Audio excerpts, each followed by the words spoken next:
नमस्कार। आज हम बात करने वाले हैं विश्व की तीसरी अर्थव्यवस्था बनने के पथ पर अग्रसर भारतीय अर्थव्यवस्था की। फोर्ब्स की रिपोर्ट के अनुसार जून 2023 तक भारत की जीडीपी ने $3.75 ट्रिलियन का आंकड़ा हासिल कर लिया और भारत ब्रिटेन को पीछे छोड़कर विश्व की 5वीं अर्थव्यवस्था बन गया है। वैसे तो हमें इस पर गर्व करना चाहिए, लेकिन सवाल ये भी है कि 5वीं अर्थव्यवस्था बन जाने से आम जनता को क्या फ़ायदा पहुंचा, आम जनता के लिए क्या क्या बदला। जीडीपी के $3.75 ट्रिलियन छूने से भारत 5वीं अर्थव्यवस्था तो बन गया, लेकिन प्रति व्यक्ति आय में भारत 197 देशों में से 142वें स्थान पर है। अमेरिका की प्रति व्यक्ति आय भारत के मुकाबले 31 गुना है। जिस चीन से हमारी आबादी अब ज़्यादा है, उस चीन की प्रति व्यक्ति आय हमसे 5 गुना ज़्यादा है।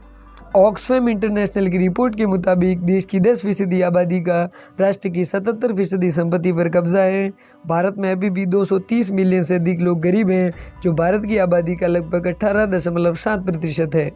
ह्यूमन डेवलपमेंट इंडेक्स, जिसका उपयोग किसी देश की सामाजिक और आर्थिक रूप से मानव विकास में हुई उपलब्धि को नापने के लिए किया जाता है, वर्ष 2021-22 की मानव विकास रिपोर्ट के अनुसार भारत 191 देशों की सूची में बांग्लादेश और श्रीलंका से भी नीचे 132वें स्थान पर है। ग्लोबल हंगर इंडेक्स, जो विश्व स्तर पर और देश के आधार पर भूखमरी को मापता और ट्रैक करता है, ग्लोबल हंगर इंडेक्स 2022 में भारत 6 पायदान लुढ़का है। अब वह 121 देशों की सूची में 107वें स्थान पर है। इस रिपोर्ट में भारत की दयनीय स्थिति का अंदाजा आप इस बात से लगा सकते हैं कि अफगानिस्तान को छोड़कर बाकी सारे दक्षिण एशियाई देश भारत से ऊपर है। वर्ल्ड प्रेस फ्रीडम इंडेक्स, जिसका उद्देश्य प्रत्येक देश में पत्रकारों, समाचार संगठनों और नेटिजन्स को प्राप्त स्वतंत्रता की डिग्री और स्वतंत्रता का सम्मान करने के लिए अधिकारियों द्वारा किए गए प्रयासों को दर्शाना है। वर्ल्ड प्रेस फ्रीडम इंडेक्स में भारत 180 देशों में 161वें स्थान पर है। 2022 में भारत 150वें स्थान पर था। वर्ल्ड हैप्पीनेस इंडेक्स में 136 देशों में भारत 125वें स्थान पर है, जो इसे विश्व के सबसे कम खुशहाल देशों में शामिल करता है।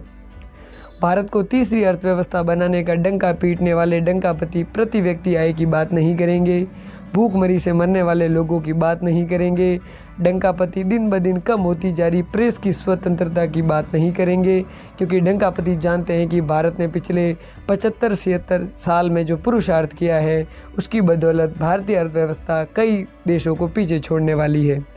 खाद्य और कृषि रिपोर्ट 2018 में कहा गया कि भारत में दुनिया के 821 मिलियन कुपोषित लोगों में से 195.9 मिलियन लोग रहते हैं, जो दुनिया के भूखे लोगों का लगभग 24% है।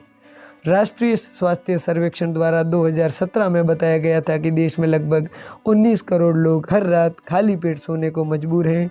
इसके अलावा सबसे चौंकाने वाला आंकड़ा सामने आया है कि देश में 5 साल से कम उम्र के हर दिन लगभग 4500 बच्चे भूख और कुपोषण के कारण मर जाते हैं, जबकि अकेले भूख के कारण हर साल 3 लाख से अधिक बच्चों की मौत हो जाती है।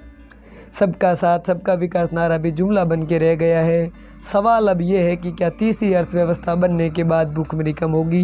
क्या आम जनता की आय में वृद्धि होगी? क्या प्रेस की स्वतंत्रता बहाल होगी? क्या गरीबी दूर होगी? क्या आम जनता को कोई फ़ायदा पहुंचेगा? इसलिए डंकापति जब ऐसे जुमले देने लगे, तब आप भी सोच समझ के वोट करें। जुमलों की बजाय काम पर वोट दें। गरीबी, भूखमरी, बेरोज़गारी और महंगाई को ध्यान में रखकर वोट दें। अगर वीडियो अच्छा लगा हो तो लाइक और शेयर करना ना भूलें। ऐसे ही वीडियोस देखने के लिए आप हमारे चैनल JH मीडिया को सब्सक्राइब कर सकते हैं।